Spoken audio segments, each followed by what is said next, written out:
Good evening, folks. How we doing? Third day of MLB chatting in the diamond. Tonight we got Marcus for Houston over there on my right.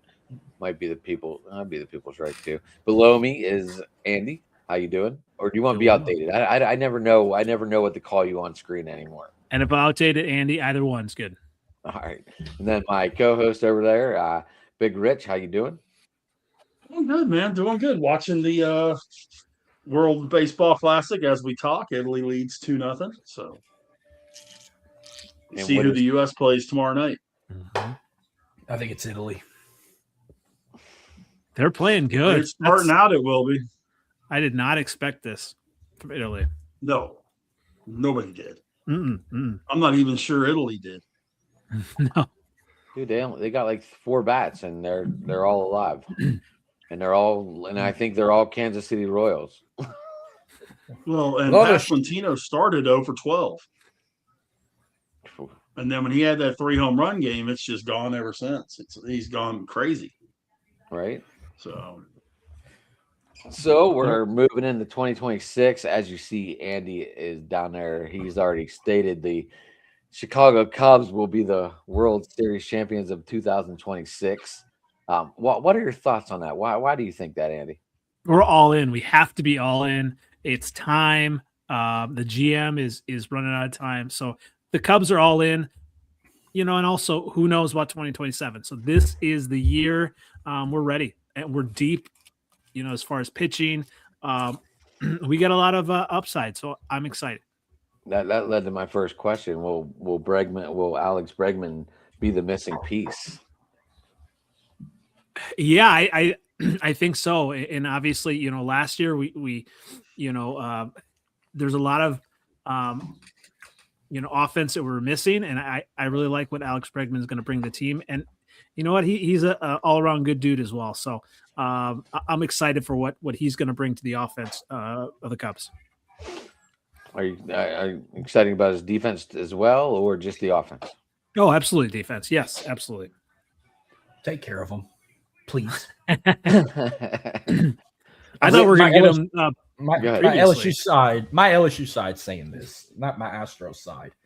No, my Astro side. We've already found. We replaced him a couple years back. We found out we got our new third baseman, and well, he's not new anymore. He's been with us for 2 years now. So Paredes is our new third base guy, and we're just replacing people like whoever we lose. We like after losing Maldonado, we got Diaz replacing him, and after losing Framber, we put Hunter as our ace, and we pick up Tetsuya Imai. So we'll be fine. Rich, with the high risk, high reward rotation, do you think he can stay healthy for your Rangers? well, yeah. I mean, I think they've proven that they can. That the DeGrom is back 100%, and he'll be fine. Evaldi may get banged up, but he comes back pretty quick if he does. The addition of Mackenzie Gore is a really big addition. Young kid, I think he finally comes into his own. He's been healthy, which is something that the Rangers pitching staff hasn't really had a ton of. But he's a durable kid. Jack Leiter really started coming into his own last year, and I think this year is the year that he blossoms. I've got him predicted to be an all-star this year. And then Jacob Latz, who's probably going to be the 5 starter, is another guy that he's coming off of an injury.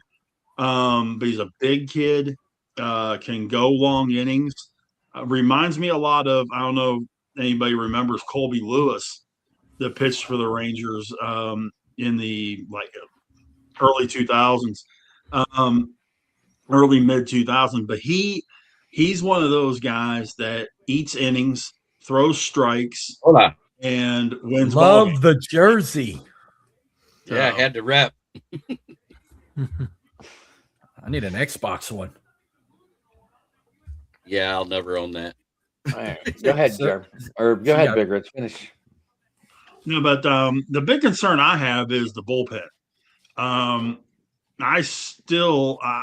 realize Robert Garcia is the closer on paper, and last year he showed glimmers of being a closer, but I'm still not 100% sold. If Kumar Rocker can do well in the bullpen, some of the arms that we've got in there, we lost Hobie Brenner to the Cubs, and that's a big loss. Or Milner, I'm sorry, to the Cubs, and that's a big loss. A left-handed arm, B a left-handed sidearm arm, and C a very consistent middle relief guy. Good for an inning, maybe two if you need him. But yeah, that was a big piece that I didn't like to see the Rangers lose. Mark, how will the bullpen survive without Hader?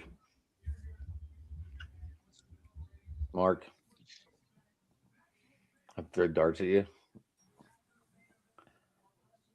How will the bullpen survive without Hader? I think he's froze. Mark. Oh, there he goes. He moved.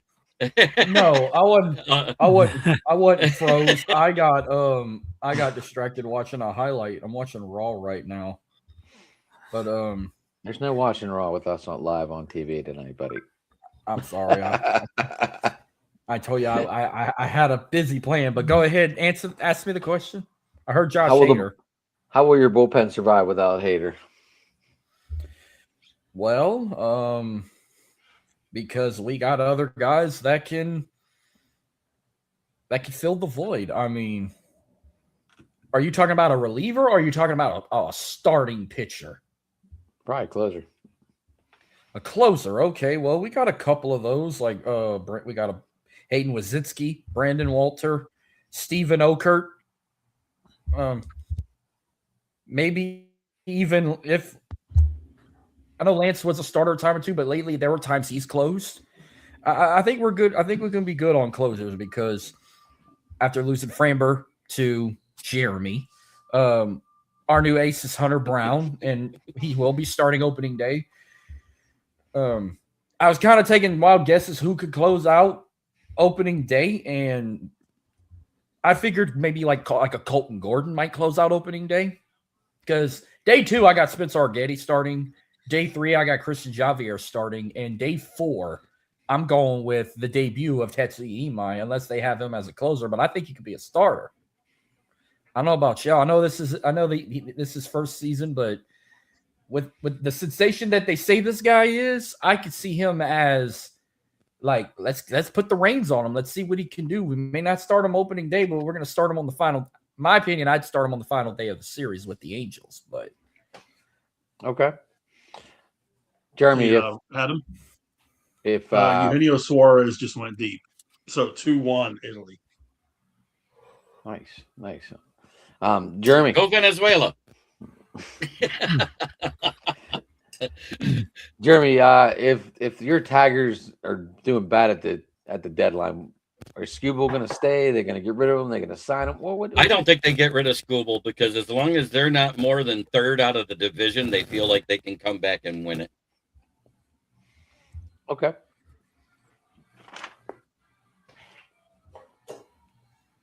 I think they're going to keep him for a playoff run, and I think they're waiting to see what that CBA says about a salary cap next year before they do anything. And that's kind of smart because if a salary cap goes in place, nobody's going to be able to give him more than $32 million a year. Okay. Andy, over to you. Can PCA keep it up and sustain his superstar status? Yeah, I absolutely think so, especially, with the additions that they have, obviously, on offense. I absolutely think, he's going to kind of take that next step. I mean, you got Alex Bregman coming in, and obviously have to see kind of what the lineup is. But, I mean, the experience he's getting with the at the WBC, I think, learning from some of the better players and just continue to grow. Absolutely. I mean, I think obviously he came out hot last year and showed that he's a talent and now he doesn't necessarily have to be the guy. You got Alex Bregman, obviously Swanson. Yeah, absolutely. I think he can really settle in and really continue to grow. And Okay. Shula Berg, before he goes further, I have to do it. He asked for it. Yes. He asked for the music. I oblige. Okay. How we doing, folks, in the comments? I didn't realize I didn't have my comments showing on my end, so I didn't realize we were getting it. I got 4 comments already. 5. He goes, see that. "Thank you, my goat." And you guys can go nuts. Just to let you know, you two are not big Packer fans, but this guy is. Oh, hi, Jason. Hey, Jeremy. Lions, Yes. fan, what's up? No, the Tigers too. And the Tigers. Jay, I started my second round of questioning, but I'll ask you for the round one. Jay is a Dodgers fan, just to let everyone know. Yeah. Boo, Shohei- the evil empire.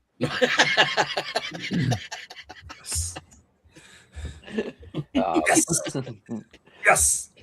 Is Shohei ready for a Cy Young run? Wow, what an excellent question. Is Shohei ready for a Cy Young run? Adam, I guess the best answer for me to that question is it depends on the workload. It depends on what Dave Roberts, it depends on what Andrew Friedman, and it depends on what pitching coach, just forgot the guy's name now. I'm sorry. It depends on our workload. It depends on if they feel whether or not Shohei is ready to be stretched more than 110, 120 innings. As you guys recall, he didn't get on the bump until shortly after the All-Star break because he was recovering from his second Tommy John surgery. And they were extremely conservative with his workload. Now, with that being said, from what I've seen, they haven't obviously Shohei's played in the WBC, so they haven't had a chance to really lengthen him out in spring games on the mound. But I would imagine that as the season progresses, they will gradually start to work Shohei up a little bit more. So Adam, I honestly, I cannot confidently say whether or not this will be a Cy Young run because I just don't know if the Dodgers right now even feel comfortable with stretching him out longer than what they did last season. Gotcha. All right, Rich, is Josh Smith your long-term second baseman? Probably, but I'm not ultra sure I like that. But yeah, Josh Smith's one of those guys that, for those folks that didn't get a chance to see him play last year, really came into his own. He can play anywhere on the infield. He can play 8 positions. So he actually did catch in high school. So he could but go behind the plate if need be. Is he going to take Marcus Semion's spot? Yeah. That's the way it's sitting at the time being. You're going to see Jake Burger at first, Josh Smith at second, Corey Seager at third, and Josh Young at third. Corey Seager at short, Josh Young at third. I also think that he's probably going to be your leadoff hitter as well as your second baseman. Nice. Marcus. Yes. He finally Sorry. got his name the first What's time. up, Jason? Sorry I didn't say hello. Marcus, that's quite all right. You're number one on my list, buddy, so it's all good. No hurt feelings here. Yeah, Oh. he's always number 1 on everybody's list, especially as a Saints fan. Good to know. Good to know. What a way to cheer me up after the shit I'm going through right now. Yeah, At right. least you got a Shane, and I mean the real one, the Cajun style, not the one that H-N? with my H-N? Hey Shane. Yeah, that's what he said. Well, I'm with looking Correa- forward. I'm sorry. I was just letting Jason know.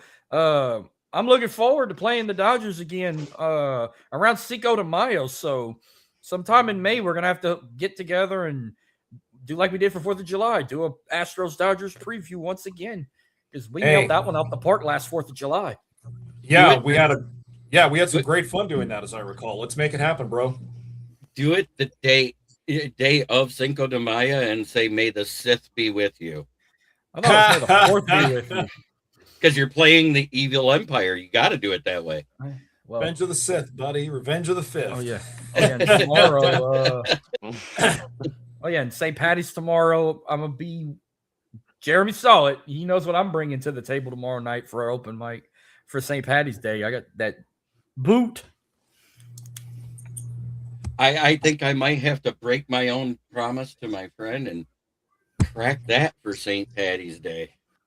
What is that? What kind of fireball is that? Oh, it's a Lions. That's the Lions wrap bottle of Fireball. Do we need to do Is that- this again? Is that supposed Jeremy, to do be we a need to- collector's? Or you Yeah, can go buy another And then one you and join drink in it? with the Jameson. Big Rich, bring a beer. Well, I mean, what's the number one beer you bring if you're going to a St. Patrick's Day party? Green beer. Guinness. Rolling Rock in the green bottle. Either Rolling Rock or Guinness. It's one of the two. I'm You bring drinking Rolling Michelob. Rock in the green bottle, and you got it covered. Guinness Andy, do tastes you, like do you ass, do anything by for the St. way. Patrick's Day, Ann? Andy, do you do anything for St. Patrick's Day? No, sir, other than my Coke Zero. So Gotcha. Who? I'm pretty boring. So Oh, It I'm happened. Not drinking. boring. I'm Like- drinking like- beer in this. I'm drinking beer in my big giant boot mug that I got in Germany. Nice. Like the movie. Yeah, but I didn't go to Germany. My brother went to Oktoberfest and brought me that back. All right. So with Korea, Pena, and Paredes, how is that going to sort itself out? Be the middle of the infield. That's the best I know infield you Pena- can. That's the best infield you can ask for. Who's going to be Pena- the odd man out? I'm thinking. The odd man out. Not Altuve, I can tell you that. Probably, if not correct, probably Paredes. Because you got Pena at first, Altuve at second, Correa at shortstop, Paredes at third, Diaz at catcher. And then the outfield, you got Cam Smith, Jordan, and who was the other one? I think Josh Hader? No, Josh Hader's a You- pitcher. Shit. No, not Josh Hader. Fuck. you're Oh, welcome. You're welcome for Paredes, by the way. Got him. Oh, from Cubs. you're welcome for Bregman. So, oh, Jeremy, you got a nice outfit compliment. Thank you. Love it. I did the PlayStation one night because the military one I wore last night. I can't wear the same thing 2 days in a row. That's just tacky. That is bad. Anyway, probably. You know what? The other outfielder could be. Altuve.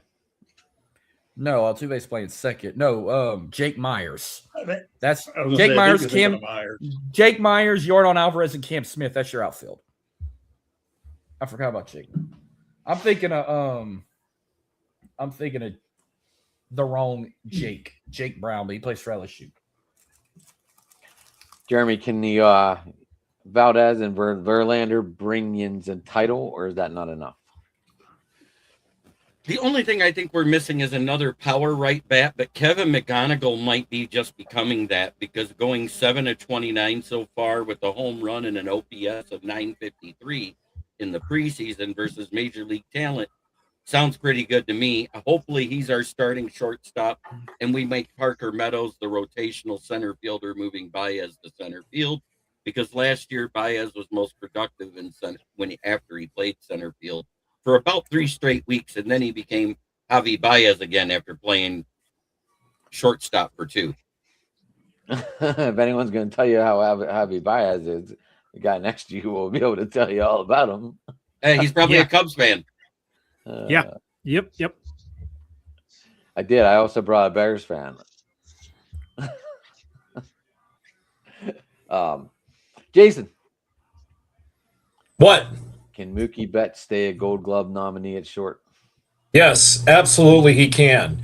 The reason why I say this is because I've read several off-season articles written by some very knowledgeable and some very credible Dodgers insiders, and apparently Mookie Betts for the first time really divulged a lot of what happened to him last season, shortly after he contracted that virus that pretty much knocked him on his butt for 2.5 weeks, and he shed more than 15 pounds and lost all that muscle mass.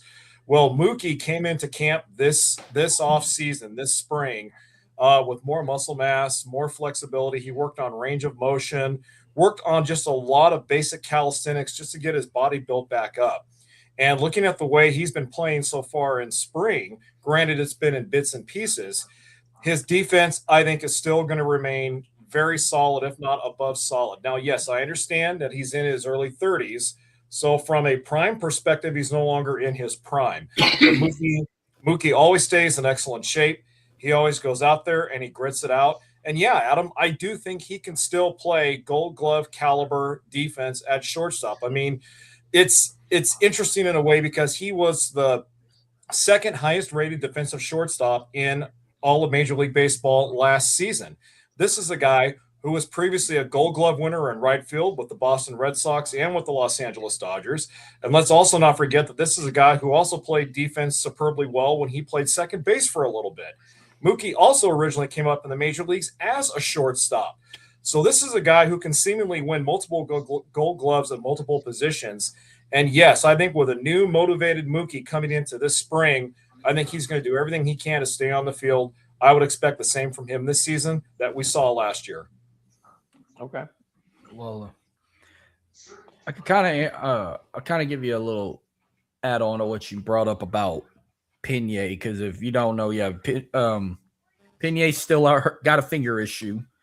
But if he's not expected to be back opening day, I can probably see Christian Walker at first till Pena come back, and then Josh Hader. I don't know how bad the injury is. I know he's got an issue with his biceps, but like I said, if he's not back by, I had him predicted to play game 3. If he's not back by game 3, then we'll probably go to plan B and go back on that pitcher's list and see who could, maybe I said Brian Abreu for Friday. So no, maybe Brian Abreu for Saturday. How about that? If Josh Hader can't make it back, then you got Brian Abreu as well. Or maybe Jason Alexander. Andy, will Justin Steele fit right back in the rotation, or whenever he comes back in the midseason, or where do you see him coming back to? Yeah, I mean that's the hope, but right now with the depth of the Cubs pitching staff, it's not needed because right now we've got Matthew Boyd, Cabrera, Cade Horton, Imanaga. Now he is obviously has not had a good postseason and start to the spring with his velocity down. Jameson Taillon has also not done well recently. So, and he's our 5th starter. So, but Colin Ray option, and I am really interested to see how Steele kind of comes back, and it sounds like he's doing well. Another pitcher to watch is Ben Brown. He has, there's been good reports kind of, coming from the offseason that he's, really starting to, get back into form. And I see him doing well as well. But, Justin Steele would be a welcome addition. But right now, I think the Cubs starting rotation is pretty deep, obviously depending on Imanaga and Taillon. Gotcha. Rich, is Brandon Nimmo and Andrew McCutchen enough to kickstart this offense? I think they're going to be pieces to the offense. I think that you're going to end up seeing Kutch come on as the 4th outfielder. You're going to have, more than likely, you're going to have Nimmo in left, Wyatt Langford in center, Evan Carter in right, with Kutch and a youngster named Alejandro Osuna. That's your 4th and 5th outfielders. You can use Kutch, of course, as DH. He's hit well since he's come to the Rangers, which I was really happy about. He hit a 400-foot bomb the other night straightaway center field. He hasn't lost the stroke, because if he couldn't put one out, I was really kind of concerned about them bringing him through. But I do. Nimmo is going to be one of those guys that, if you watched him play at all with the Mets, and the Rangers got Nimmo in the Semien trade, but Nimmo is one of those guys that will run through a wall. He hustles every time. He's kind of that constant energy guy on the field, a lot like what Josh Smith is on the infield. So can those guys spur the lineup? Sure. I mean, they can definitely be a spark. But I think it's going to kind of be a group effort this year. I don't think you're going to see one Ranger really exceed, super high numbers in RBI and home runs, except maybe Corey Seager. But I think you're going to see a lot of guys, including Nimmo and possibly Kutch, in that 20 homers, 75 RBI kind of deal. Him, Berger, Smith, Carter, Langford, all those guys can fall right in that, Josh Young even, in that area. But yeah, I think that Nimmo and Kutch both are going to make a big difference to this team. Jeremy, Hey, you're our fashion guru tonight. Sorry, Andy. Go ahead. Hey, I tell you I'm what, getting off. I love it. break. Let's say break up the preseason spring training. Milwaukee Brewers 24-9 over the LA Dodgers. So how about that? I don't care if it's preseason. It's nice to see that. That's because 3/4 of the Dodgers are put in the WBC. I'll take it. Yeah, it's good to see Blake Trinan hasn't lost his stuff. He threw his best wiffle balls out there today. Way to go, Blake. I heard he was working on throwing cantaloupes. Give him a little bigger target to hit. No, that was Kirby Yates last season. No, actually, correction. Kirby Yates threw a lot of coconuts across home plate last season, so I correct myself. Hey, wiffle balls, cantaloupes, they're all the same, Big Rich. And as good as Kirby Yates was for the Rangers when they won the World Series in 23, that's how bad he was for y'all last year in LA. I mean, I couldn't believe he was that bad. I mean, I'm glad we didn't re-sign him now. My wife would get frustrated at me every time we'd watch a game because when Doc and Mark Pryor would go to Kirby Yates and bring him in, I would say every single appearance, great, here goes the lead, here goes the lead, here goes the lead. And she would always tell me, oh, you're being such a pessimist. Oh, you're being such a negative Nancy. Well, lo and behold, what happened? There goes the lead. There goes the lead. Oh, look, there goes that go-ahead 2-run home run that just cost the Dodgers the game. Again, I know Kirby's human, just like the rest of us. He's prone to mistakes, but still, when you're throwing meatballs that go 40 miles per hour down the middle of the plate, hitters are just feasting on them like they're at a Minnesota buffet. So Kirby Yates, wherever he's at, good luck. Oh, he's with the Angels, I think. Wherever you're at, good luck, my friend. We definitely don't need you. Hey, are you telling me that just as picky as a fat kid at a Golden Corral? Oh my I'm God. telling you twice as picky, Jeremy. Adam knows where I'm going with that. Back to the Saturday night. God, that was fun. You got to admit, that was the most fun half hour we had of my show ever. Big Rich, you missed it. One of our viewers said that comment, and he got lyrics off of AI, and I actually wrote a song using that as a topic on Donna AI and Country, and they were hilarious. Gotcha. It was a long night. It was a lot of fun. Well, Marcus, will Tats be? I'm going to call him Tats because I don't really want to go into his whole name. Will Tats be your missing piece to your rotation? Maybe, I would say, because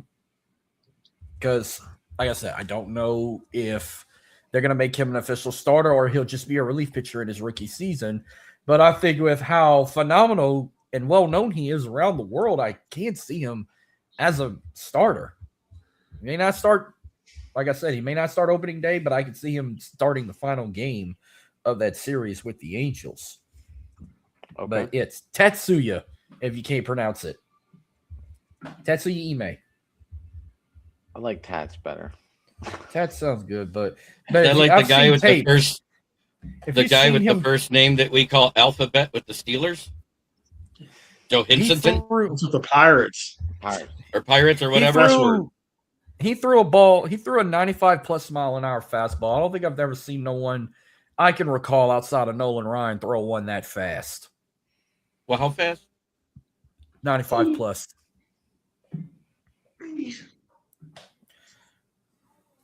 Sorry.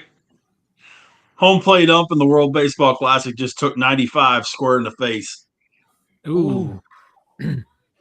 No, what college team was it where the pitcher threw a fastball and when he hit the bat, he hit him right in the eye and his eye was completely swollen and he had like shit hanging out of his eye. I don't remember who it was, but I remember seeing that. It was. Yeah, I mean, this it was looked bad. like It meat. hit him. Oh, it hits another. It hit him square in the right between the eyes of the face mask. 95. Probably cracked the skull. Was that Strasburg that threw that? What's that, Ann? Hey, I got to bounce. I got to bounce. So appreciate you including me, and go Cubs 2026. We're gonna dethrone the Dodgers. So Go for it. May the force be with you. Andy, you want to tell people how to get a hold of you before you get out of here? Yeah, you can find me on NFL Outdated on Twitter X, on YouTube, on Instagram, and Friesen4 Pod on TikTok. 9:30 CST Wednesdays, we do our NFC North roundtable. Obviously, we take turns crapping on the Packers, which is fun. So, especially now that we own the Packers, I love it. Oh, I already followed you. You own the Packers a lot. All right, be specific. I have fun on Twitter if you follow, so it's definitely a lot of fun. So, well, I just realized we do follow, so we good. NFL Outdated. Do you follow Smoking Jeremy on X? I believe so. Maybe let me take a look.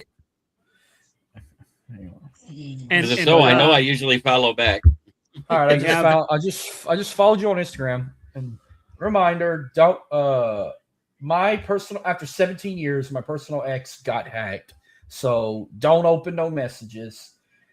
If you want to be in contact with me, just follow my other page on the go_TXLA. But it's time for a change. Changes are good.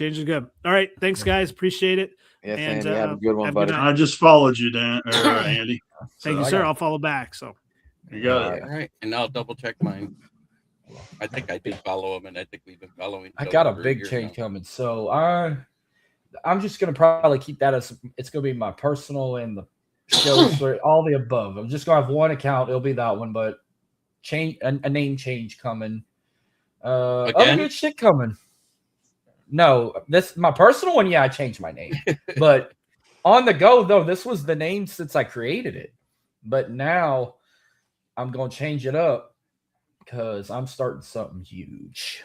I'm starting my own. Well, it's not starting. I've had this network for 20-something years, but I'm gonna collab it with podcasting and Driving to the Top Productions because On the Go, which is a part of Driving to the Top Production, will also be an associate with this entertainment network. And I got a brand new wrestling podcast coming, and again, Rich will be a part of it on. I never had one, but Rich will be a part of it on live streams. Anytime we do predictions or whatever, it'll be live. But other than that, a lot of it's going to be audio from me. Awesome. Getting back into things. You want to hear the name of it? Sure. The Cajun Turnbuckle Podcast. Now that's not bad. I like that. I like it. Something different. Gotcha. And there you go. First audio. I'm gonna review. It'll be 25 years of the greatest WrestleMania of all time, and I'm bringing a guest on, and we're going to go back and rewatch and review WrestleMania 17, which was the greatest WrestleMania of all time, and it happened in the Astrodome. Since I'm talking Astros, greatest WrestleMania ever. It happened 25 years ago in the Astrodome. No, this was Austin Rock Hell in 2. the Cell? No, this was Austin Rock 2. This was TLC. TLC. Vince and Shane. The Gimmick Battle Royal, which I don't understand why they had to do that, but Bobby Heenan and Mean Gene on commentary made it better. Taker Triple H. Angle Benoit. What else happened? How many times I watched Actually, that? Taker Triple H won because there ended up being 3 of them Mhm. at WrestleMania. I'm shocked you didn't go to that Mania.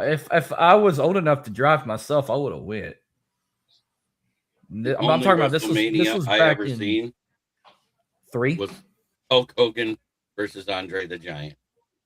and you got to see Steamboat and Savage, Mm-hmm. and you got to see King Kong Bundy and a bunch of midgets. Yeah, that was funny as hell.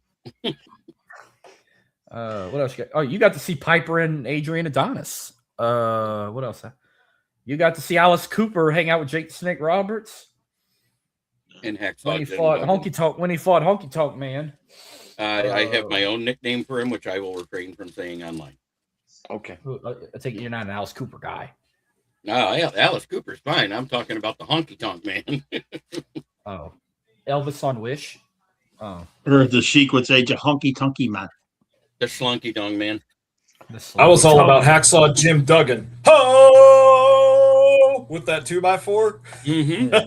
Ho! Oh Oh, yeah. my Hey, family I was- got to do that on the air with him one time. They were doing a show in Waco.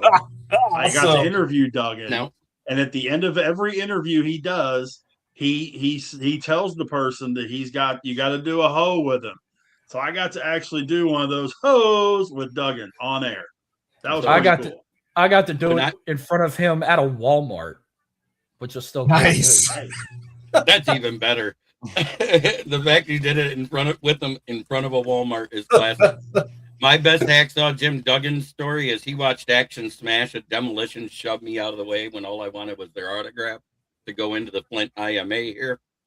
And he was there in Junkyard Dog, and they helped me pick up their rented Pontiac 6000 and set it so the transmission was on the curb.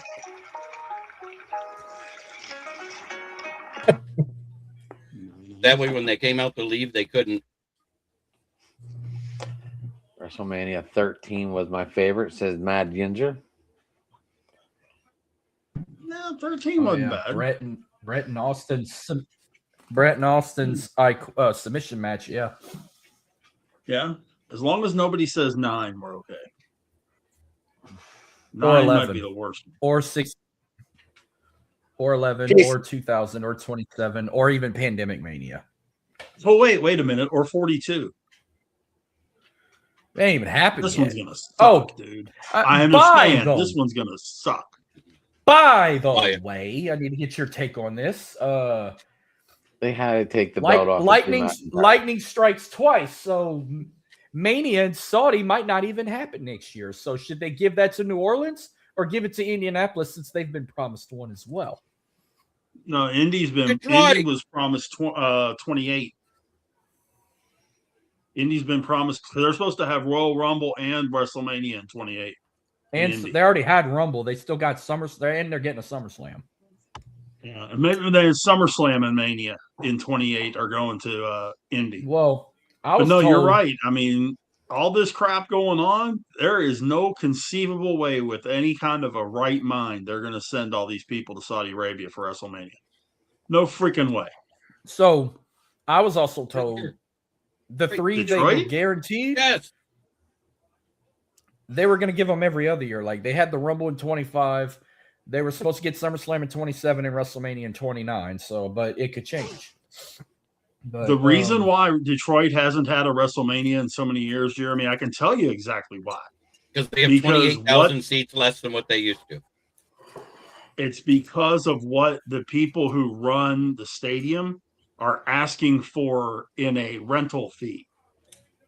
They're asking for almost 8 figures in a rental fee. But they'll And pay it for WWE says, "To hell SummerSlam, with but they'll pay it for SummerSlam, but not WrestleMania. Tell me how that makes sense. They're not charging them that much for SummerSlam. They didn't charge them that much for SummerSlam, which is Jason, where WWE and TKO said, "No, we'll pay you what we paid you for SummerSlam. We're not going to pay it for WrestleMania." and right So- now they can't even sell tickets again because I think right now they've only sold 30,000 for a 70,000 seated stadium. I think they just broke 40 the other day, but still, it's a 70,000 seat stadium. We're literally a month out. And usually it's sold out by like December. oh yeah, Well, yeah, you're right. I have this is for Rich.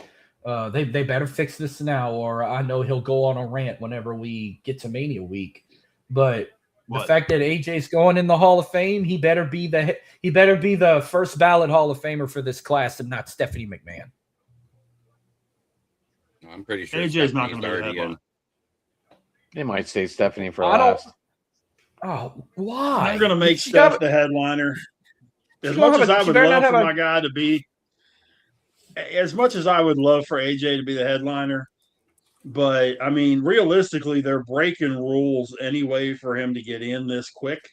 Mhm. So, I think it's pretty kick ass that he's going in this quick. Is there something The, wrong with the him? one other thing you got to think about too is that I don't think he's officially done. I still think there's a one more TNA match left in him. As long as you don't go to AEW. He would Right. own AEW. Look at fucking Ronda Rousey. She's now in AEW. Yeah, I know. Well, She was a waste of prime natural resources in WWE, so it don't matter. well, did you go to WrestleMania 32 or 38 in Mhm. Dallas, or you didn't go? I did. Yeah, I was at 38 when he fought Edge. According to CM Punk, on his showcase in the video game, he believed that if he didn't go away for almost a decade, he probably would have faced AJ at WrestleMania 32 instead of Jericho. And you think that'd have been better than Jericho? Oh, Punk AJ? Absolutely. Absolutely. If you ever get a chance, and I'll try to find it. I'll try to find the link for you. Back when TNA Wrestling used to do those weekly pay-per-views, CM Punk was in TNA at that time. And there are matches of a very young CM Punk against a very young AJ Styles. And they tore the building up then. I can just imagine what it would have been like 10 years later. I thought maybe they would have fought in Ring of Honor, not TNA. I don't think they crossed paths in Ring of Honor. I don't know.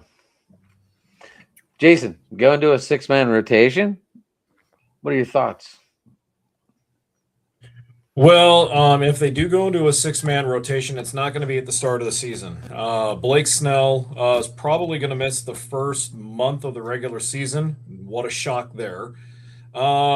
So with that being the case, looking at the Dodgers' projected rotation coming out of spring, Yamamoto was already named the opening day starter earlier today, so he's going to be their number 1 coming out of spring. Then you have Glasnow as 2, Ohtani your 3rd starter. Roki, for better or worse, will probably get the number 4 spot in the rotation, and the number 5 will probably be up to grabs for either Emmett Sheehan or even if River Ryan, who's had a really good spring, somehow makes the cut. I don't think he will, but at any rate, if they do go to a 6-man rotation, Adam, it's going to be later in the season. And with Snell being injured yet again, that shoulder apparently is really bad. So there's no telling. I mean, he's slated to miss the first month of the season, but the Dodgers are absolute experts at bullshitting the severity of their injuries. Now, obviously, they're not at liberty to disclose the seriousness of their injuries anyway. But the point being is that with their pitchers, especially, whenever they say, well, a guy's going to miss 2 days, he ends up missing 2 months. When they say a guy's going to miss a month, he ends up missing a year. So, that 6-man rotation will come into play, but it won't be till later in the season. Cool. Rich, I know you talked on it, but who will close? At the start of the year, it's going to be Robert Garcia. If something happens that he fails,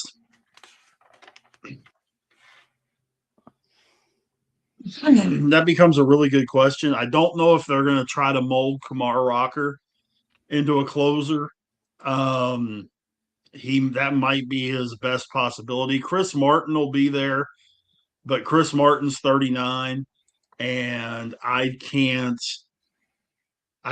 really depend on Chris Martin being that guy. So I'll say Robert Garcia to start with. is he going to be the closer at the end of the season? That's going to be up for debate. Okay. Marcus. That is one of the questions though. Is Altuve going to be moved to the outfield? There's a there could be a possibility because of a guy by the name of Bryce Matthews, who has been getting reps in left field to increase versatility. And he's also got a primary position, the same position as Altuve, second base. So, but if we're talking about outfield, you're going to have to take that with Jake Myers, not Altuve. I think Altuve might be more of second base unless they do a rotation. If they do, then he'll go outfield and put Bryce at second. But he could rotate unless there's like an injury situation. Okay. Jeremy, is McGonigal ready? I think he is. But I think right now they're probably going to have him in that 25-man going to the live end, but I don't know if they start him right away day one at shortstop. I think they should. And like I said, they should move Parker Meadows, who's an offensive liability, into rotational and make Baez the starter at center field so Kevin McGonigal can start at shortstop. To me, that makes more sense. Because then when Baez needs a rest, you're not losing anything on defense. You're just losing 20% in the average. And that makes more sense to me. And I think our starting lineup, and I hate to say that they're going to put him third, but then it protects at the front and the back end of the rotation. It's going to be Skubal, Frambe, Flaherty, Mize, and Verlander. That's what it sounds like they're going to do. And I think that third day is basically going to be a bullpen day because Flaherty's only good for 3 to 4 innings and then he's toast. And I think we're going to do that through May, which is when Jackson Jobe is supposed to return. I'm going back-to-back questions on you. Okay. Can Riley Green be an elite superstar again? If he gets back to leveling out his swing instead of swinging for the fences and anything even close to the plate, and when I say close, it was almost as bad as Javi Baez because he had more strikeouts last year. He was one of the only outfielders to have almost 35 home runs and 200-plus strikeouts. The only outfield in the whole major league to do that, and everybody complains about Judge striking out too much. Mm-hmm. Jason, is Dalton Rusher the future catcher for the Dodgers?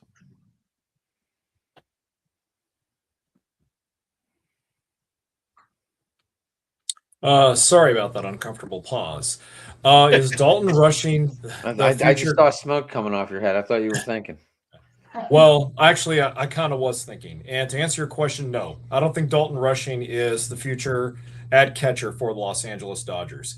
One thing that really confused me with the Dodgers' plans with Rushing was that when they signed Will Smith to a 10-year contract extension 2 seasons ago, that pretty much left me thinking one of two things. Number one, they aren't entirely confident with that dearth of talented catching depth they have in the minor leagues.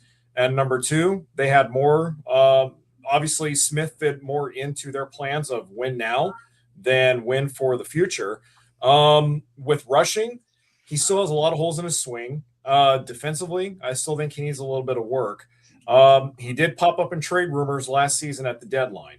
The only reason the Dodgers didn't move him was because they weren't going to be content with getting a couple of rookie ballers and a player from Single A in exchange for a catcher who runs the number 5 highest rated catcher in all of AAA and Major League Baseball. So yeah, Adam, I don't think he is our future. We have so many other guys in our minor league system right now at the catcher position that are panning out really well, especially a kid named Sosa. So I think eventually at some point the Dodgers will use Rushing as trade bait, and it may be this season, it may be next year. Who knows? Gotcha. Yeah, Sosa played last year for the Great Lakes Loons in single high A ball. He's a really good catcher. Yeah, and Jeremy, it's funny you mentioned that because Sosa is the kid that they are really high on. In some ways, the Dodgers have been really frustrated with their prospects because I remember way back when Diego Cartaya and Keibert Ruiz were untouchable. And then they go and they trade Ruiz to the Washington Nationals. Cartaya is now lingering with some other team's single A club or rookie affiliation team. And now Rushing is, oh, thank you, the Tigers. And now Rushing is starting to fall into that same cesspool of prospect mediocrity. So, I mean, I wanted to see these young guys develop and take a crack at the major league roster. But, as long as Smith is there for another 6 or 7 years, Rushing won't be. So, but Sosa, though, I love Sosa. I think his upside is tremendous. I think he's in Double-A this year, correct? Yep. Sosa? Yeah, he's starting the year in Double-A because 4 of their guys in Double-A will start the year in Triple-A this year. So Sosa is quickly ascending the ladder there in the Dodgers farm system. So the only reason why I know about the Dodgers farm system is because of the Great Lake Loon single high A affiliate right here in Michigan. So I follow them, especially since I lived for 15 years in Bay City, Michigan, which is just 10 minutes away from Midland. Oh, awesome. Cool deal. I got to see Clayton Kershaw pitch as a rookie. Nice. Nice. Rich, what is all this talk about Sebastian Walcott? Sebastian Walcott is a very talented young man. He really is.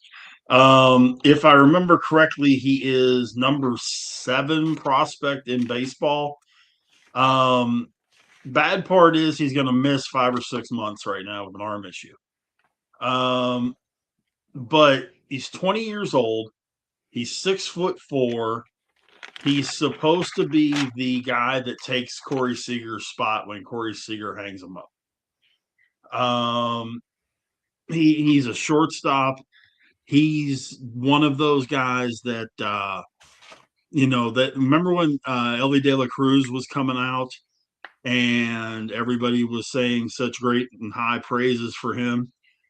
Very similar. He doesn't have De La Cruz's arm, but you don't need that at shortstop. He has the speed, though. He has O'Neal Cruz's speed at short, and he's 6'4", $190, and he hit a couple of balls in spring training last year that I don't think have come down yet. So the other thing that he did in the minors was play tremendous defense with his range. Up the middle, even to the second base side of the bag, he can make plays. He's extremely quick to that left side.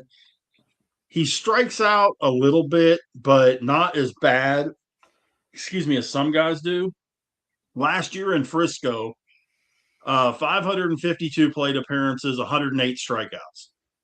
He batted 235, hit 13 or 255. I'm sorry, hit 13 bombs, drove in 59, and stole 32 bases. The key to the stat line though is that he walked 70 times. So, he's gonna walk. He's gonna strike out, but he's gonna walk a lot too. Big frame. This kid could be the next in a line of really stud shortstops coming into the major leagues.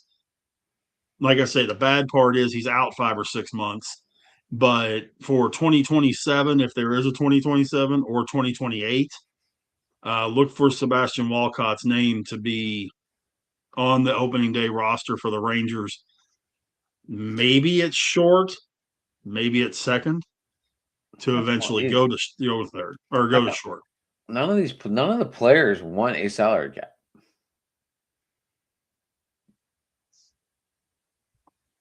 Nope. The reason, one of the reasons why the players don't want a salary cap is because they don't trust the owners. They feel that if a salary cap was agreed upon across the board by all, if not most of the owners in Major League Baseball, That would give them more incentive to manipulate overall salary, performance-based incentives, and that would give them free reign to just manipulate the salary cap in general. And the players also believe that even if a salary cap is instituted, it still would not prevent the mid to small market owners from not spending money to make their teams better. In fact, they think it would embolden those owners to not spend even more. So, and look, I can't say that I disagree with the players' feelings on this because, I mean, hey, let's face harsh facts here and harsh realities.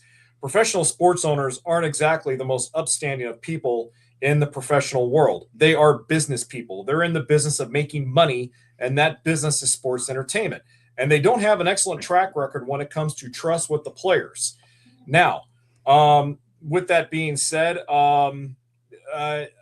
you know, I have a sliver of hope that somewhere along the line, maybe both sides will agree to some type of a salary floor or a ceiling of a certain amount of money that both sides will agree that will be spent or dished out. But bottom line, it comes down to trust, and the players do not trust the owners, and that's why there won't be a salary cap agreed to by the players. Well, the other part of it too is if you put that in place, you have to eliminate these deferred payments. And Absolutely. you know, the salary that you're, and see, that's one thing I don't understand about the NFL. If you're going to have a hard salary cap, have a hard salary cap. Forget all this renegotiating contracts and putting this into that part. Okay, if you're paying X player $25 million a year, he counts $25 million to your salary cap. Period, paragraph, end of discussion.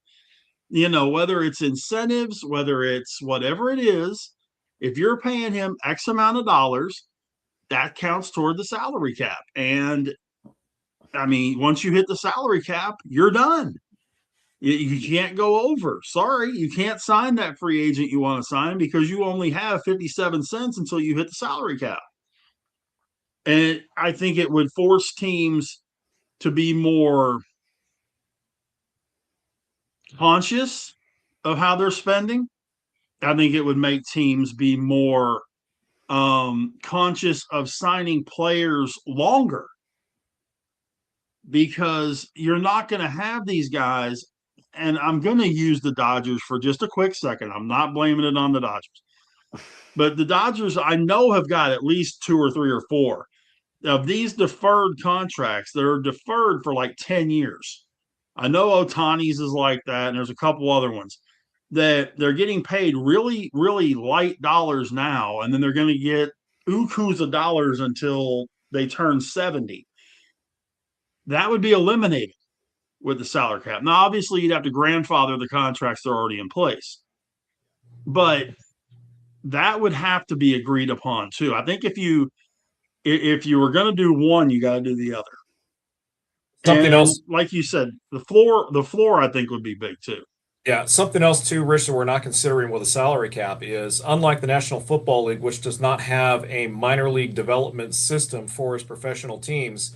If a salary cap is instituted, it would affect minor league baseball as well. It would have because let's remember, minor league players now are represented by their own union, which means they now are able to negotiate for higher pay and wages for themselves, better health benefits, so on and so forth. And if a salary cap is instituted across the board in Major League Baseball, what affects one affects the other. And so the minor league game would be affected by this as much as the major league game. Much to a lesser or larger degree. I mean, that would have yet to be determined if it was ever implemented, because obviously there are a lot of minor league organizations that are a lot better off, like teams in the Dodgers organizations, than there are like teams in the Marlins organization. Teams that have the lower ranked farm systems that don't put enough money into those farm systems would suffer greatly. So we need to factor that into the equation as well. How would that affect all of the thousands of minor league teams across the country, not just AAA, but AA, single A, rookie ball, independent league ball? It has a trickle down effect with long-term ramifications for everyone.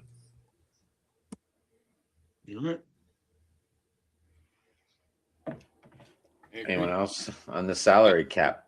Yeah, I agree. I think they need to go salary cap. I hate this deferred stuff because it's not the same as restructuring a contract with 2 void years. You're talking about taking $580 million of somebody and putting it after his career is done. That's a big difference. It's a big difference, but you know what, Jeremy? As the current CBA is constructed, it's all within legal limits, meaning Right. that But if what the owners are talking about doing gets voted in, and there's a majority of them doing it, about stopping that, specifically being a part of it, and not allowing a grandfather clause, you guys will be in trouble. Well, and if that's the case, then we're just going to go ahead and we're going to eat crow and we're going to reap what we sow. You know, I'm not going to sit back and cry and be a Dodgers apologist for all these players that they're going out signing to these deferred contracts because Los Angeles I know you're not. In Los Angeles Dodgers baseball was irrelevant for a very long damn time.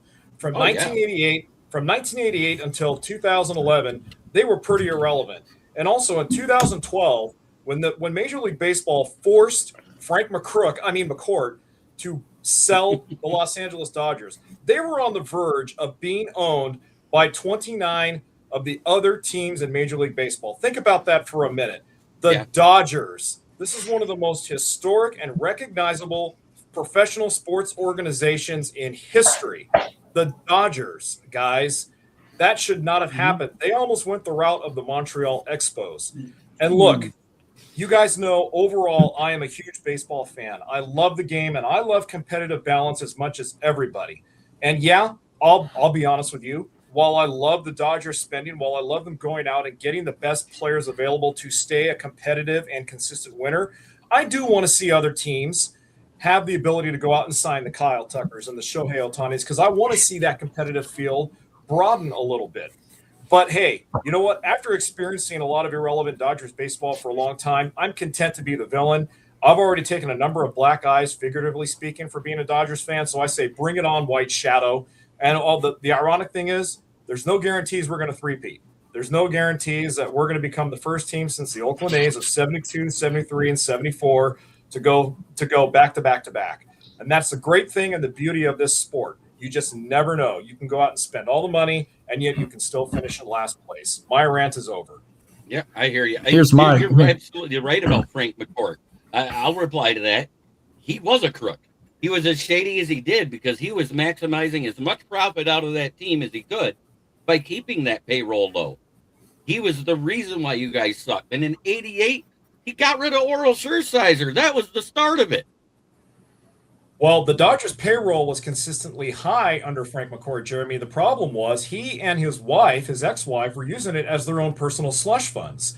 Right. They were taking lavish vacations on posh private planes. He put 3 of his sons on the team's payroll, and they didn't do a damn thing for the team. And they were getting paid an X amount of dollars for doing nothing. Jamie McCourt had $180 nail and hair salon appointments 3 or 4 days out of every single week. They rented limousines. They threw lavish parties at their Beverly Hills mansions and the other home that they owned in Boston that they used team payroll for. At one point, the Dodgers' payroll under the McCourts was so bad that the concessionaires actually had to agree to consent to basically a rent-to-pay system where the Dodgers had to take out some kind of an extra loan in order to pay their concessionaires. That's how bad it was at one point. I'll jump in this one for a minute. I know the Astros ain't one of them because I think their salary, I think they're over the $200 million mark for the salary cap. I think theirs is like $228 million. But who are the 4 teams that are dedicating over $300 million? There's 4. I know Dodgers, Yankees, mark. Red Sox. Dodgers, Yankees, Red Sox, Cubs. Yep. Okay, so it's 4 big. And we're in the top 10, and that was because of the arbitration with Skubal and picking up Framber, Valdez, and then the Verlander contract. The 3 of them combined put us over the top. Yeah. Astros are 11th, but even though he's not with them no more, they said their highest paid player was Bregman. He was. We're not dead last, guys. We broke 100 million this year. The Pirates. Hey, I'm impressed. Miami is the last ranked team. Miami's last. They're at 7. We haven't been dead last for a while. Come on now. We've been at least 28th or 27th. Come on. Yeah, I mean It's the Marlins. It's both of the Florida teams, really. It's the Marlins and then it's the Rays, right? Well, no, I thought it was the Marlins and then the. Well, where's the Guardians? I know the Guardians are under 100 million too, but unless they're like third Guardians, lowest. I think we're at 86 million. No. Pirates are 97. over 100. No, the Guardians. I thought they were 97. I thought they were at 86 million. But wait, There's only two teams under 100, and that's Cleveland and Miami. Cleveland is 99.6. Here's the noise I don't plan on hearing in the end of March. The snow plow. We got a lot of snow out there today, boys. I was in a t-shirt. I was in a t-shirt this morning. Then all of a sudden I was in a sweatshirt, and then all of a sudden I was covering my face from snow. By the way, the Pirates are 23rd in payroll. We're moving on up. We're the Indians. Washington, Tampa, Colorado, the White Sox, the Twins, Indians, and Marlins are paying less. As a Dodgers fan, I would be in favor of a salary cap. That's one thing I will not argue, and that's one thing I will agree with all of you on. As a Dodgers fan, I would like to see a salary cap. Whoa, I don't want to see a salary cap. Okay, that's fine. I just wanted to clear that up. I like seeing people reach. Thanks for clearing that up. I mean, if you're good at this sport, you deserve to get paid. Well, and look, I'm not trying to backtrack on anything I just said. I do overall, I do feel that just the spending across the board with MLB, it has gotten to the point where eventually this bubble is going to burst, and if it does, it's gonna look bad for everyone. So, but hey, Adam, I'm with you, man. I'm also not feeling bad for my team going out and spending money to get the best teams on the roster to stay competitive. And I give Mark Walter and Andrew Friedman and Stan Kasten all the credit in the world. When they bought this team in 2012, they said from day one, we are in this to win it. It took them a long time to do it. Okay, they didn't win their first World Series since 2020, and even that one is considered a hack World Series because it came during COVID. But the point still being is that it took them a while to build this consistent dynasty in the making. It didn't just happen overnight. No. By the way, a little update. Top 7, 2 outs. Michael Garcia just hit a single in the left, driving in lead run. 3-2 Venezuela. Acuna, runners at first and third. Acuna's at third. So Venezuela up in the top of the 7th with 2 outs. There you go, Jeremy. I really wanted to see U.S. play Italy. I really did. I mean, still could happen. You never know, but it still could. But Michael Lorenzen's on the mound, so God only knows how that's going to work out. All right. Hey, at least Lorenzen can still swing a solid bat for a pitcher. The only problem is he's throwing the ball, not hitting it. Oh shoot! Okay, sorry, I got confused. And your current hitter, the best hitter in Major League Baseball. Luis Arias.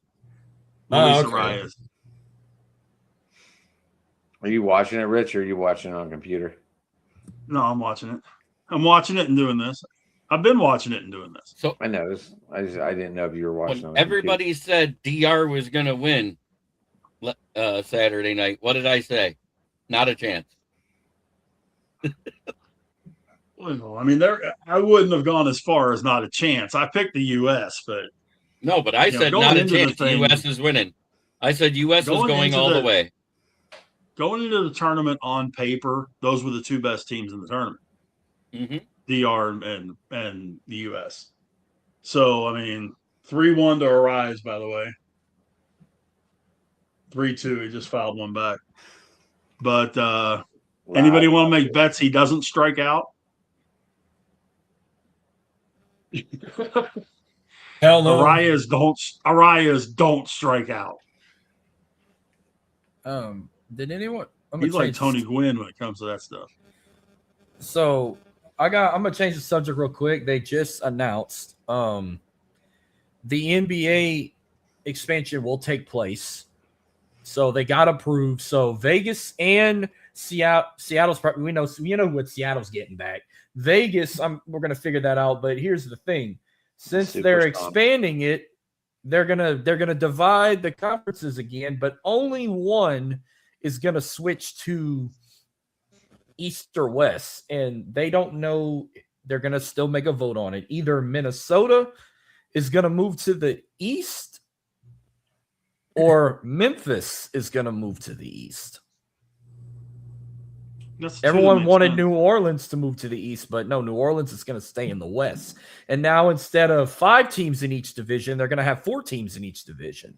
So Pelicans will still be in the West with all 3 Texas teams, but we don't know what's going to happen with Memphis. They're going to move east and be with I don't remember. I remember how they showed it, but if Minnesota gets moved to the West, they're going to be in a division with the Denver Nuggets, the Jazz, and one more team. I forgot. I think it was the Suns. Isn't Minnesota already in the West? Already in the West. Yep. Something like that. By the way, line drive single for Arias. It's now 4-2.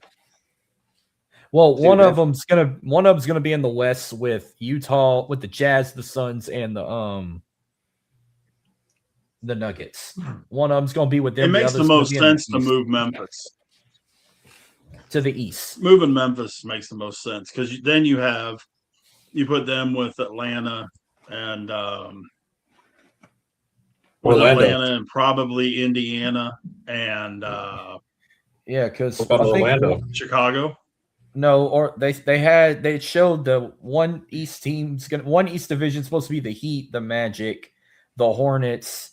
And I think the other one might be Memphis if they move to the East, or it could be the Wizards. I also did read a story, Marcus, kind of piggybacking on what you're just saying, that once the expansion has been agreed upon, and we're assuming Seattle does get a team, that the Oklahoma City Thunder said that they will cede all of the records and the likenesses of the Seattle Supersonics to the city so that when they start their expansion team, they can be known as the Sonics and they can keep those records intact in Seattle rather than staying attached to Oklahoma City, which major props to the Thunder. I mean, the Thunder organization didn't have to do that. They could have been complete a-holes about that. But that's also that's including that 1979 NBA final. They'll get that back too. Yep. Yeah. The only title they won with Lenny Wilkins as their head coach. Slick Watkins, I think, was their point guard or their shooting guard. But yeah, I think that's kudos to the Oklahoma City Thunder for doing that. That took a lot of moxie and I think Clay Aiken is still their owner. So that took a lot of moxie for them to give those records and the likeness and the colors back to the city. Good for them. They should have. Amazing what he's done since. I'm sorry, it's only right.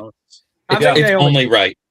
I think they only did that because they won one on their own and they don't want to have credit for something they didn't win. So it's like, hey, we'll give you this title back if you let us keep this one.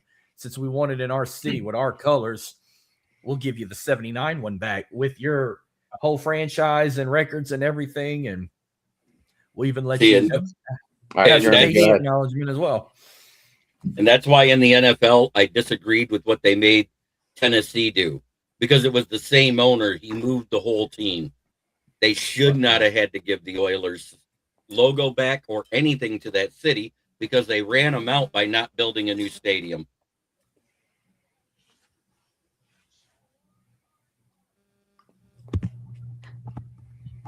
Aren't they going back to the colors this year? They can't use the Oilers logo or the Oilers name. The city sued and won it. They can use the colors, just not the logo and name. Yeah, look at the Houston Cougars and Rice. They've gotten bashed by making those throwback blue jerseys and chanting "Love You Blue," even though they just colored the UH and all that the baby blue. They didn't throw the Derek in there. It's because they took the blue and they said "Love You Blue" in one of their tweets.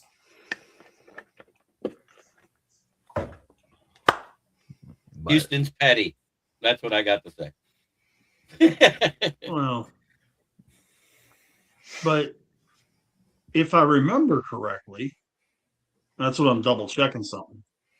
It didn't sell till after. Yeah, the Sonics left. The Sonics left for the same reason. Because Seattle wouldn't get them a new stadium. Right. Yeah. So Don't this The start in Seattle's- 28 or 29, the expansion? It starts at 28 or 29? 28. 28. So 2 more years. But using the same logic, I mean, Houston wouldn't build them a stadium, so Bud Adams moved the team. Seattle wouldn't build them a new stadium, so their owner moved the team. And then sold it See where immediately. Huh? And then sold it immediately because it isn't the same owner with the Thunder. It was within 3 years. No, I understand. It No, I didn't understand. sell. It didn't sell at Tennessee till the original owner passed away. You know what I'm saying? There's a big difference there. He didn't want to give up the Oilers name, and they fought and won. That was my point. When the owner moves all of his players, and that's all it did. All they did was move the players. They, if you remember right, they didn't even get an expansion draft that year. They just No. moved the whole team, and they had to do a walk-on tryout for their practice squad. Yeah. I know. I was in Tennessee at the time. I did not know that. All right. Well, anything else, boys? I'm about done. I'm about ready to get out. Let's see. I got We're an early week, day tomorrow. 1 week and 2 days away from opening baseball for everybody, and 1 week and 1 day till the Yankees open up versus the Giants, right? I am off. Uh, I am off the Friday after opening day, so I will be drinking a few cold ones when I watch the Astros and the Angels opening day. Nice. Might get me some I like maybe making a turn for the better and the worse at the same time. My only day off might be Mondays. God, it's supposed to be 26 fucking degrees tomorrow. I know, 24 here. It's supposed to be 93 degrees where I'm at tomorrow, guys. I'm sorry. I only got 3 letters for you, and that you can figure out what the I words got are. an even better one for Hey, you, go Jason. fishing, Jay. Hey, It was 92 here yesterday. The low tonight's going to be 32. EAD, Nice. and it does not mean Dodger for the D. Yeah, it's 47 where I'm at, and it's gonna be 38 when I wake up in the morning. But yeah, thanks, I need to Jeremy. give me I some. already figured it out. But Love you. I need Crawford. I need Crawford Bach for opening night. Like I said, I was in a t-shirt this morning, then a sweatshirt, and then a face cover because it was Oh, snowing so bad. That was the way it I've was been yesterday. Within the last 24 hours, we had winter, spring, and winter again, then back to spring and winter. Adam, this I've been is the world's smallest violin playing for you right now. I've been in a hoodie all day because it was so windy over here. I thought I was in Chicago all over again. The wind was. I'm going to be picking the up first out one here. to check out of here, guys. Yeah, It was a go ahead. pleasure. It was a pleasure being on here talking ball with you guys again. I love it immensely. For those of you who don't follow me yet, feel free to follow me on X/Twitter at DodgerJason. And before I leave, I just want to give you guys a recommendation on something to watch on Amazon Prime. I just finished watching the documentary on the old ABA called Soul Power. Wow, what a great documentary.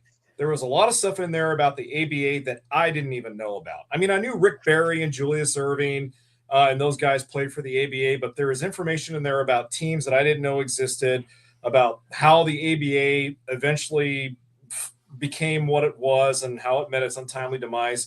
But if anyone wants to watch a really good documentary, it's on Amazon Prime. It's called Soul Power. Again, it's about the ABA. Highly recommend it. It's outstanding. Great interviews with Rick Barry, Julius Erving, all the other greats who are still alive from that era. A forgotten but a great bygone era of professional basketball. So thank you, ABA. Soul Power, great documentary. I highly recommend it. And with that being said, I'm out. Love you all, guys. Peace out. God bless. We seen you tomorrow night. Before you Jay? run, before you run, Yes. still got one spot left. We got one spot Okay. left in our fantasy baseball league if you want in. I will let you know tomorrow. I promise. Okay. Okay. As far as open mic, not sure, Adam, 50-50. I'll let you know tomorrow whether I can hop in or not. All right, cool. Well, you know Okay. where we'll be. Just jump in. Okay, will do. You guys take care. All right. God bless, and see you on the flip side. Later, man. All right, man. Alrighty. See you later. I have a show I can recommend. If y'all want to watch something hysterically funny, go on Peacock and watch Ted Season 2. Oh, it's finally on Peacock. Yeah, and let me tell you, this season was 10 times better. I don't know who the best character is. Might be Maddie. I never watched it, so I don't know. You got to watch Ted. The movies All right. were great, but the series, holy shit, you're gonna die laughing. It sucks. I gotta wait 2 more years for 8 more episodes because you know they're gonna drop season 3 eventually. It's been so right. successful. So, Marcus, with your Twitter down, how do people get a hold of you now? The only X I got left is my on the goes one at _TXLA. But like I said, next week it's getting a makeover. A change is coming. But as of right now, it's still under on the go _TXLA. I'm still on Facebook and Instagram. I still got those. Still got the same YouTube channels. But the second longest social media account I had has passed away, and I'll post the obituary soon. I just sent you a picture on Messenger, Adam. Do we need taps and stuff for it, Marcus? Yeah, I need bouquets of flowers. I was in the sad was I was in a fucking donut. I was in a donut shop when this happened. I get a message from myself to the on the go thing, that spam message that everyone gets. All the And then I look at Will you vote for me? Yeah, like, oh fuck. I said that out loud in front of everybody, and then I go click on it, it was gone. Like, I go to double tap to switch to my personal account, it wasn't there no more. It's gone. And I got the email saying that the X people can't help me. So I'm like, well, fuck you then. Mm-hmm. you got Maybe- any shows this week, Mark? Oh yeah. So, if You don't USA click on the wins, message. do That's not the click thing. on the You do not- message. Do not open it. Do not click it. What you do immediately is delete it. As soon as you see anything that says, will you vote for me, t.com.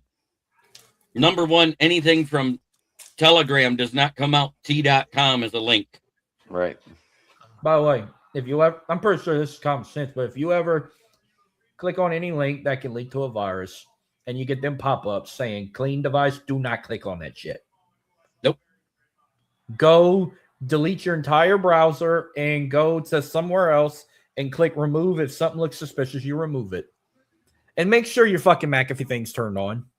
Or make sure Or, you're still or under your coverage. AVG or your Knox or whatever you have, make sure it's on. This is bullshit. When all this happened, I go click on McAfee. It expired on the 8th, and this happened on the fucking 15th. So I had to renew my subscription. I had to pay money. Gotcha. It sucked. But no, if USA wins tomorrow night, I will definitely do a show. But I think I'm gonna still do a show either way because I got to talk about this NBA league expansion. I got to talk about Louisiana Tech having 20 fucking football games next season under 2 conferences. The Savannah Bananas were in New Orleans this weekend. Tickets must have been cheap as a rock because I tried to go watch them in Houston and they wanted to charge $400 a ticket. In New Orleans, they were having $35 tickets, and damn near half my hometown was over there. So I'm going to talk about the Savannah Bananas being in New Orleans. Is there a professional team in New Orleans? No. That's why. The difference is the professional ball field you're paying for. And the other part of it too is that what is it now? Dakin Park only holds 35,000. The Superdome holds 75,000. So you have a lot more supply to go along with the demand. And they wanted to charge an arm and a leg when they came to LSU. And you had to be on a request list. Where in the Superdome it was freaking easy to get, and I'm like, man, I should have went to that shit. I could have easily got a ticket for that. I've always wanted. They're like the Harlem Globetrotters of baseball, and I enjoy it. I've watched videos of them and seen highlights. And I think Jackie Bradley Jr. is on their team now. They had 2 shows. They're quality ball players. I mean, night 1 they had Tyler Shuck as a guest. Tyler Shuck got the crowd hyped up. Night 2, Drew Brees popped in and got the crowd hyped up and played a little bit and did his little pregame huddle with the team where Tyler Shuck threw a long touchdown pass to one of their players, and they took a big ass group selfie as a touchdown celebration. It looked pretty awesome. And I'm gonna talk about LSU. I'm gonna be talking LSU. They got knocked out the top 25. Their defending national champs are no longer in the top 25. And the frickin' Raging Cajuns are the number 1 baseball team in the state right now. Yay. Well, everybody, you can find me at KCB Sports Network, where I have a show that I do with Adam, occasionally Big Rich, whenever he wants to show up on Saturday. I know you had something going on, but I get it. But Jamie Malloy and Boston Paul will be there as well. Yeah, we ended up with a full crew anyways. It just took a minute for everybody to get in there, and it was a lot of fun. And like I said, just remember, if you're picky, try not to be as picky as a fat kid at a Golden Corral, and I'll leave it at that. I'm also doing a show Saturday to recap the second round of March Madness. Speaking of picks, just remember one very important thing. You can pick your friends and you can pick your nose, but you can't wipe your friends on the couch. That's all I can tell you. But anyway, you can get me on Twitter. I got Adam What radio station taught you that one? None of them did. I've had that line since school. Big Rich 8371 on Twitter, X, whatever we're calling it this week. The Facebook, just my name, Rich Richardson, and of course here Monday's been doing this thing with Adam and the gang. Tomorrow night, open mic night. Wednesday night, Steel City Sports Talk with me and Adam. Really have a lot to talk about. I've had a lot to talk about the last couple of weeks, but now that we're getting close to opening day, cut downs, things of that nature for the 25-man roster, we're gonna have a lot to talk about this weekend next. So don't miss us there. But yeah, I gotta fly, guys. So I will catch y'all on the flip side. Have you ever said the line I always hear on the radio a lot? Remember, you're not fully dressed until you put on a smile. No, because that's just like 1,000% corny. I heard that the line of it doesn't cost a thing to be nice.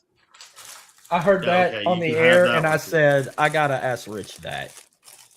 Yeah, they can have that and put that with their pumpkin spice and just set it over on the side over there. Put it right over there.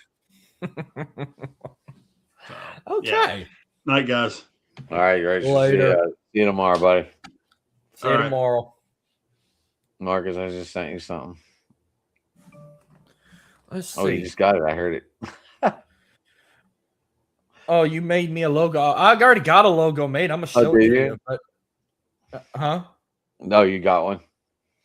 Yeah. I'm gonna show you the one it made me, and I absolutely loved it. Like, I just put that I was from Louisiana and I wanted to start this show, and then this is what they made me, and I absolutely went with it. Like the first logo they made me.